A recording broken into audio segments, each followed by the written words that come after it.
Okay, back to the VCAA 2021 Maths Methods Exam 2, Section A, the multiple choice. All right, question 11. So it says 0 to a of fx is equal to k, then 0 to a of this other stuff is equal to what? All right, so let's go 0 to a. So what we can do is split this up and we can go 0 to a of 3 lots of fx dx plus 0 to a of 2 dx. And then, of course, this 3 that's here, I could have actually had that because that's a multiplier. I could have actually had that at the front here. All right, so then this first bit, 0 to a, the fx dx, is just what we've been told there. So that then is just 3 lots of k. And then we've got this one here. And so that one there would be antiderivative of 2 is 2x from 0 to a. So we've got 3k plus 2a minus 2 times 0. So it should be 3k plus 2a, I believe. And 3k plus 2a is alternative A. All right, so for a certain species of bird, the proportion of birds is with a crest is known to be 3/5. So that's not sample proportion, that's the proportion of the whole population. Is 3/5, and P hat is a random variable represented proportional in samples of size n. So the more smaller sample size, where the standard deviation of the proportion in that sample is less than 0.8. So we're wanting the standard deviation of the proportion in the sample to be less than 0.08. All right, so in your formula sheet,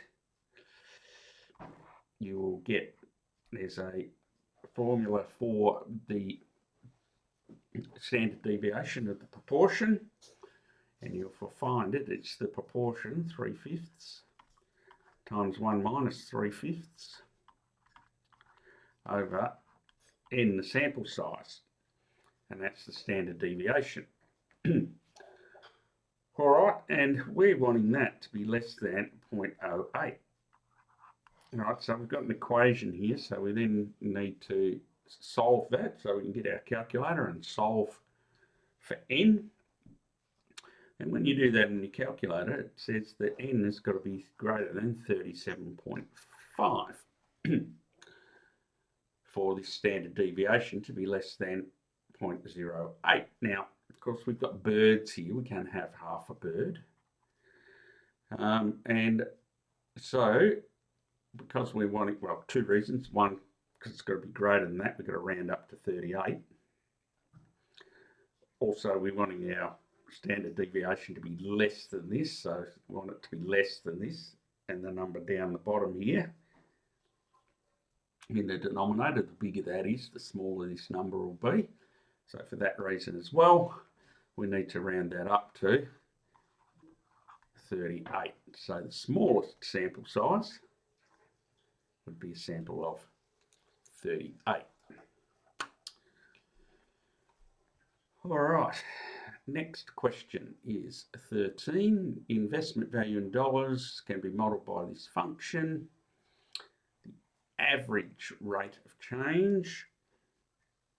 All right, so average rate of change we're talking about. So rate of change is the gradient. The average, so average rate of change is the gradient of the straight line. So m of the straight line joining the endpoints.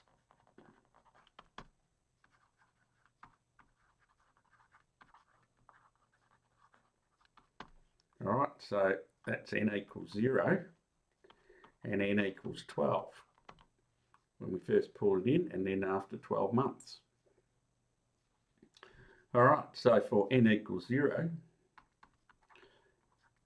f of 0 is 2,500 times 1.004 to the 0, which is 2,500. And for n equals 12, f of 12 is 2,500 times 1.004 to the 12, and we do this on our calculator, and when you do that you get 2622.6755 and then some.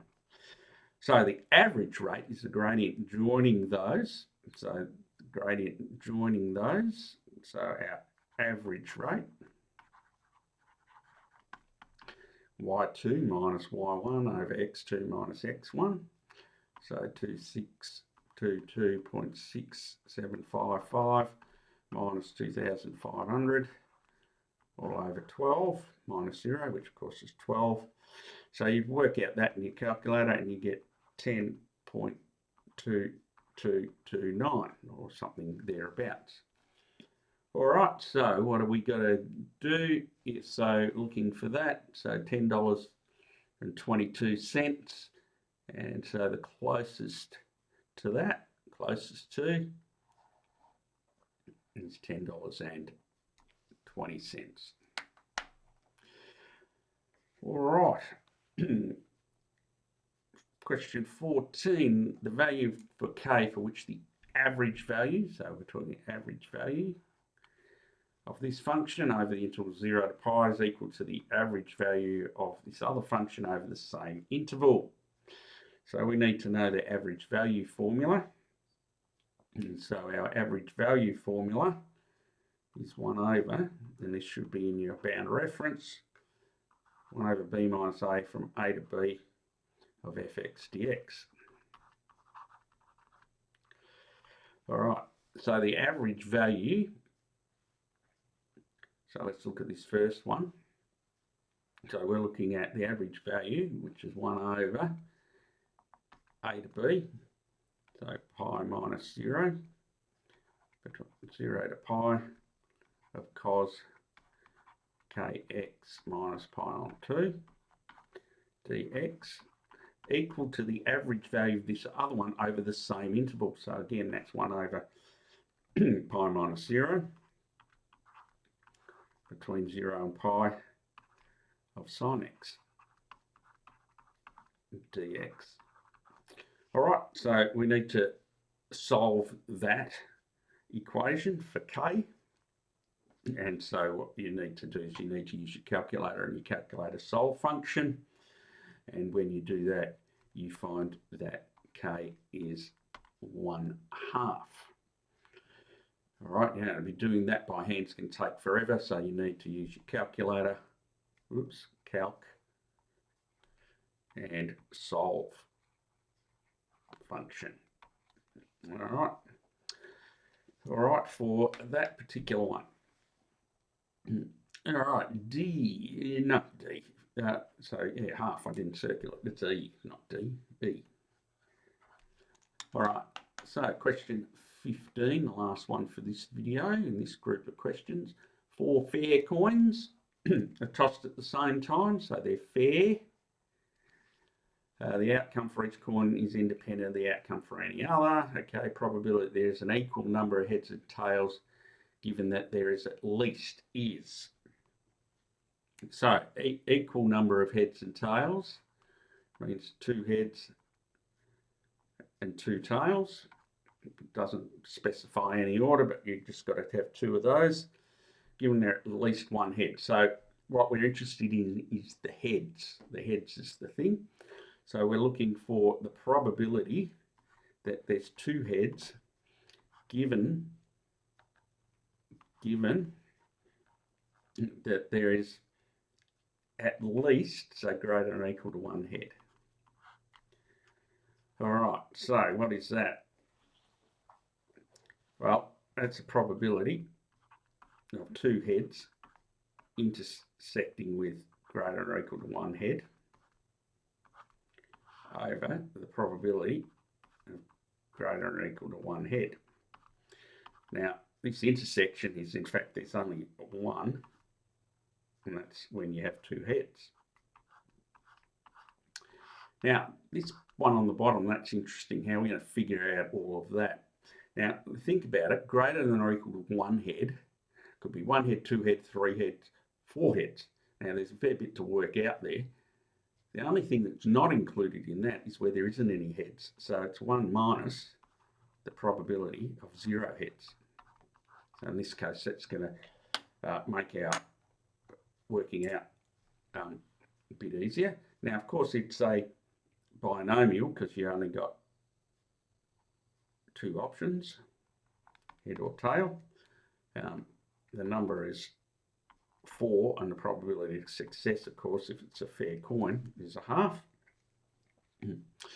So it works out that probability of 2 heads is 3/8 over 1 minus 1/16. And when you figure that out, you find that you get 2/5. And so that is D. All right. And so these numbers here, you can work them out on your calculator as I did in a previous question using the binomial distribution stuff. And then, of course, you can simplify that number there to the 2/5 in your calculator.